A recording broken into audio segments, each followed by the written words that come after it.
Isaiah 32. Look, a king will promote fairness. Officials will promote justice. Each of them will be like a shelter from the wind and a refuge from a rainstorm, like streams of water in a dry region and like the shade of a large cliff in a parched land. Eyes will no longer be blind and ears will be attentive. The mind that acts rashly will possess discernment, and the tongue that stuttered will speak with ease and clarity. A fool will no longer be called honorable.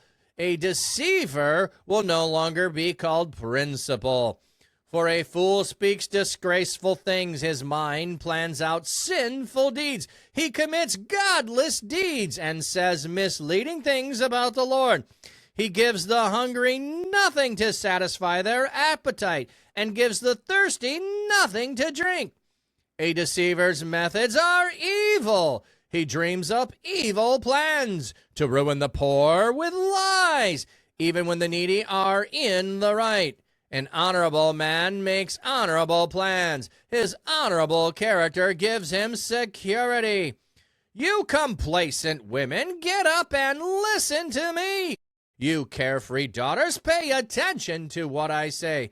In a year's time, you carefree ones will shake with fear, for the grape harvest will fail, and the fruit harvest will not arrive. Tremble, you complacent ones, shake with fear, you carefree ones. Strip off your clothes and expose yourself. For sackcloth, put sackcloth around your waist. Mourn over the field, over the delightful fields and the fruitful vine. Mourn over the land of my people, which is overgrown with thorns and briars, and over all the once happy houses in the city filled with revelry. For the fortress is neglected, the once crowded city is abandoned. Hill and watchtower are permanently inhabited. Wild donkeys love to go there, and flocks graze there. This desolation will continue until new life is poured out on us from heaven. Then the wilderness will become an orchard, and the orchard will be considered a forest. Justice will settle down in the wilderness, and fairness will live in the orchard. Fairness will produce peace and result in lasting security.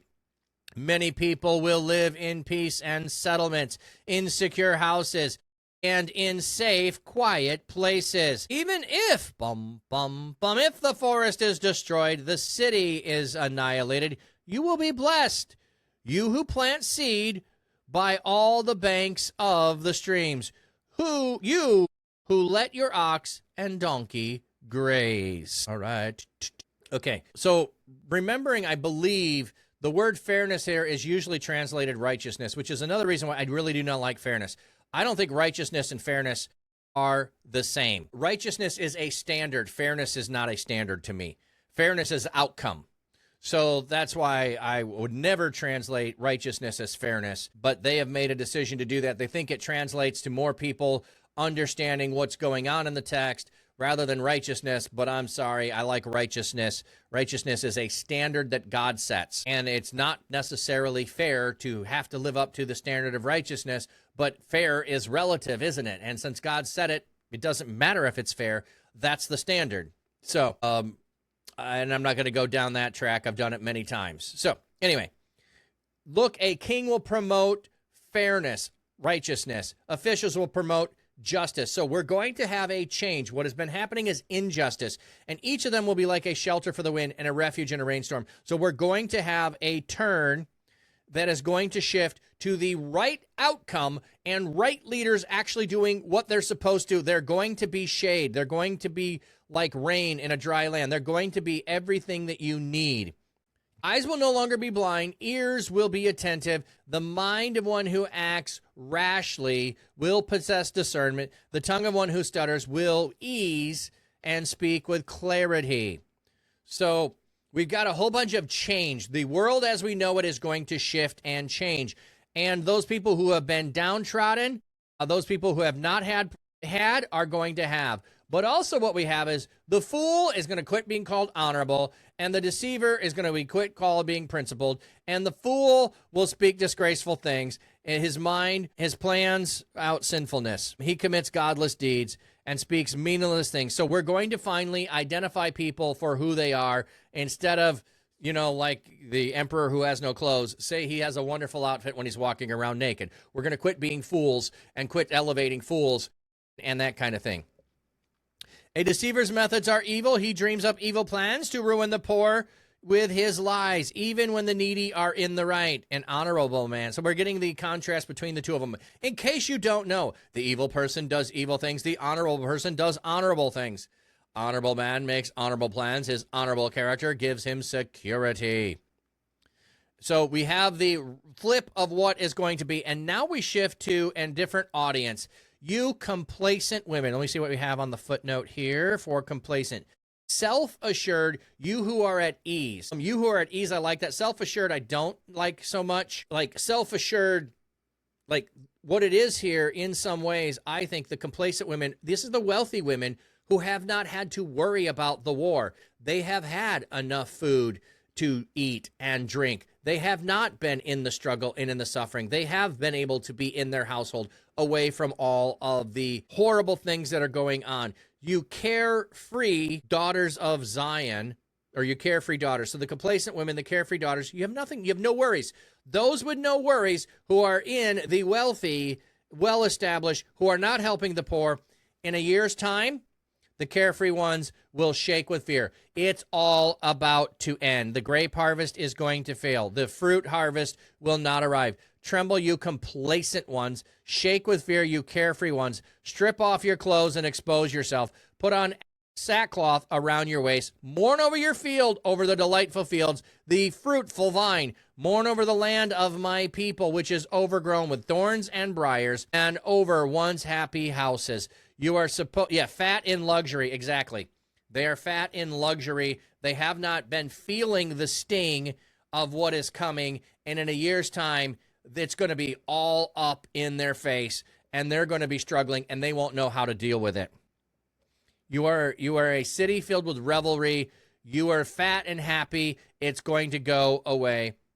For the fortress is neglected. The once crowded city is abandoned. Hill and watchtower are permanently uninhabited. They're going to be overrun with the donkeys and the wild flocks. The desolation will continue until new life is poured out on us from heaven. So it's all going to be destroyed. You're not going to have anything anymore. You're going to be right in the throes of everything. It's in a year's time. So get in sackcloth and ashes and mourn for it. And BT dubs, don't wait. Do it now. Mourn because God has told you it is coming. Begin to change your ways. Don't just still sit in luxury waiting for it to come. Go and help others. Then the desolation is going to continue until God pours out on us from heaven. Okay, so it could be however long it is. But when God pours out from heaven, the wilderness will become an orchard. The orchard will become a forest. Everything is going to be in superabundance. Justice will settle in the wilderness. Fairness will settle in the orchard. A new era of divine blessing will also include moral, ethical transformation as justice and fairness fill the land and replace the social injustice so prevalent in Isaiah's time. So yes, we are going to have God's righteousness and justice being poured out, which will produce peace and lasting security. We already had the previous ones telling us, don't look to your neighbor, Egypt, for security. Trust in God for peace and security. What's going to come? People will live in peaceful settlements, in secure homes, in safe, quiet places. Even if the forest is destroyed and the city is annihilated, you will be blessed. So no matter what is coming, you are going to be blessed, you who plant seeds by the banks of the stream, and you who let your ox and donkey graze. So you are trusting in God. You're going to plant and not just wait. You're going to let your donkey and your ox go and graze. Well, you're going to be the ones who are going to let them go free, let the cattle go, let them free range so that they can live instead of oppressing them. So we have the pronouncement of judgment, judgment, judgment, judgment. We have a little bit more judgment here, but we have it won't last forever. Stay in the city and trust the Lord. It's going to look bleak. It's going to look like annihilation, but there will be a flip and God will pour out from heaven. Fenris, do you think they would find this prophetic or apocalyptic? I think it's prophetic because Isaiah is speaking prior to part of them going into exile. So it is prophetic in that they are going to go into exile.